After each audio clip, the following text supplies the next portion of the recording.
Hi everybody, it's Lisa. Welcome back. I just wanted to say a couple of things about press releases before we move on to our next topic.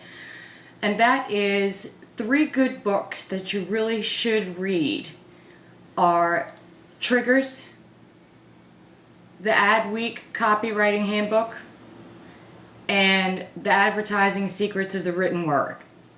All written by Joseph Sugarman. And if you have never heard of Joseph Sugarman, he is the king of copy. We all remember blue blocker sunglasses, I hope. If you don't, then I feel old. But he did the whole advertising and commercials for that. And he's been writing copy for 50 years, 60 years, I'm not sure anymore. But it's fantastic. They're all fantastic books.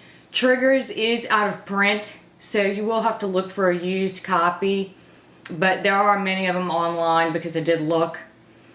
I'm lucky enough to actually have an autographed one by him, but he is definitely a worthwhile person to have in your arsenal of library books, which if you do not have a library of books, you need to start growing one. And no better way to start growing one than with these 3 books. So with that, we're going to get on to the next subject, which is radio. So, any idea how much it costs to advertise a commercial on the radio? Well, when I called my most popular news talk radio show in New Orleans, the man I spoke to on the phone told me it would cost me roughly about around $3,500 for 5 30-second slots. I don't think so. So, actually, in New Orleans, we can get a commercial done on our local broadcasting TV station for $500. So why would I spend $3,500 on the radio? Well, I wouldn't, because I could get it done for free. How? By being a guest on a radio talk show. So there's, you're wondering how to get this done. How much does that cost? Nothing. Not a thing at all. And the most important thing about it is there's no traveling involved. The only thing you need to have is a telephone. So with that, I'm going to let you in on a couple of secrets about radio advertising. Think about people you hear on the radio. Think about what you heard this morning when you were driving to work if you were listening to talk and news radio. You heard a lady talking about her new cookbook and giving you a couple of new recipes out of it. You heard somebody talking about, I guess in New Orleans, our case would be the effort of cleaning up the Gulf and, what people can do about it. Do you think that they paid for those slots on the radio? Absolutely not. They did their advertising for free. And as far as the media concerned, this goes both ways because the media, the radio station, did not have to pay them to come and be a guest on their radio show. So it's kind of like a give for give, but you have to give the audience valuable content, entertainment, something that's going to keep them listening because radio wants listeners. They thrive on people listening to their station. So if you want to get in good contacts with the radio stations, you need to provide good content, a good product you're offering, a good book you're offering, anything a cause that you're after. Anything that has good content or entertainment purpose. And preferably, if you can, both. Both is always better. If you can sell something and entertain people at the same time, you have got it made because they are going to like you, they're going to like your personality, and they are going to buy from you. And believe it or not, it is easy, to take advantage, as there are 10,000 plus radio stations in the US alone. 10,000. And you don't need to leave home to be a guest on one, no matter where you are, no matter where they are. Whether you realize it or not, you are an authority on a subject. Whatever you are selling, you are an authority on that subject. And back to providing content, it's like being on the internet. Content is everything. Sharing content is what sells your product, your book, whatever. It's what sells you. And in the case of the radio, you are selling yourself. In the case of the internet, you are selling yourself. People buy from people they like. People buy from people they feel like they can trust.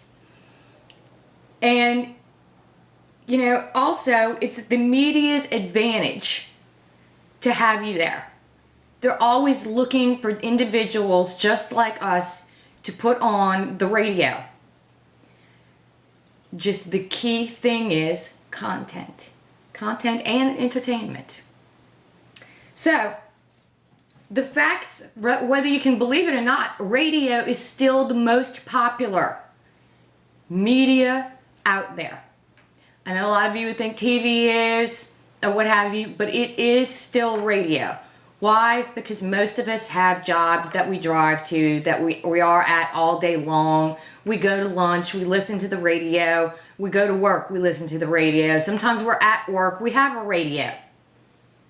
Radio still reaches more people than any other media source out there.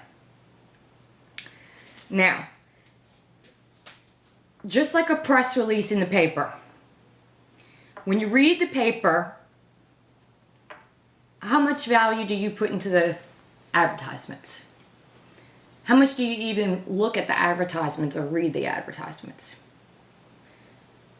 You read more articles and you read more content than you do advertisements. I'm sure most people do.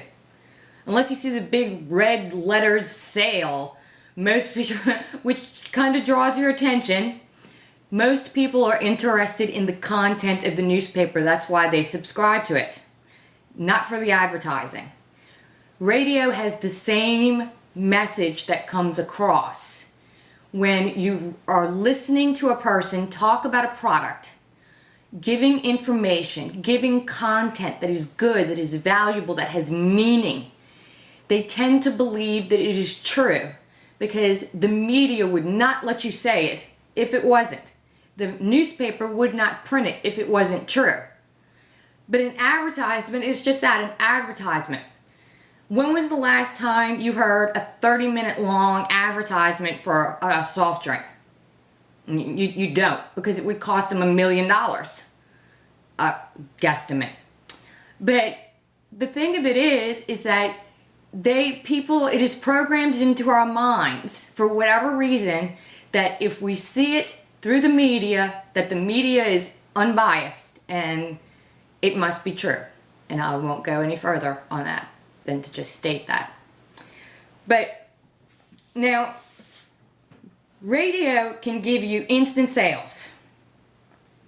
The radio will allow you to give out your phone number, your contact information, your email, your website, whereas TV will not allow you to do that. Mostly because of endorsement rights, I believe, and things like that. But radio does not have a problem with that. You can make instant sales advertising on the radio because they will allow you to give out your contact information, your website for people to visit. And that is invaluable. Right there on the spot, people can be writing down your information, writing down your website. I know I've tried to write some down while I was driving my car because I was interested in what people were saying or what they had to sell or what their cause was, and I wanted more information about it. So radio is still the biggest way to go, and you can do it for free. As a matter of fact, it's so free that usually if you get booked on a radio show, the radio station itself will call you at your specific time of interview, so you don't even have to pay a long distance charge. So, because they want it booked right then and they want to be in control of the situation. And that's fine. So you don't even incur a long distance charge if you are far away, if you're doing it in another state. Even if you're doing it outside of your own area code. That's about as free as it comes. So, and most of the time, it doesn't matter as long as you have what? Good content. Producers love good content. It's important to have everything written down. The first time you do it, you're going to have butterflies in your stomach. As a matter of fact, I think the statistic is what? Let's see. I wrote it down. Where did I write it down? I don't know. I didn't write down a specific statistic, but they did a recent survey and said that the majority of people would rather die than speak in public. Well, you don't even have to be speaking in public. You are speaking from the telephone in the comfort of your own home, where you feel comfortable, where you feel relaxed, where you don't have any worries. Now, the first couple of interviews you're going to do are going to have butterflies in the stomach. There's no way to get rid of that. It's going to happen. I just thought I would give you a heads up on that one. It's going to happen. It's like walking down the aisle. Well, maybe not that bad. I don't know. But all the same, the bottom line is focusing on the radio is a smart usage of your limited time and resources. And so now that we've established that you want to start promoting whatever it is that you have on the radio, next time we will be exploring different methods of how to get radio bookings. That's all for today. See y'all later.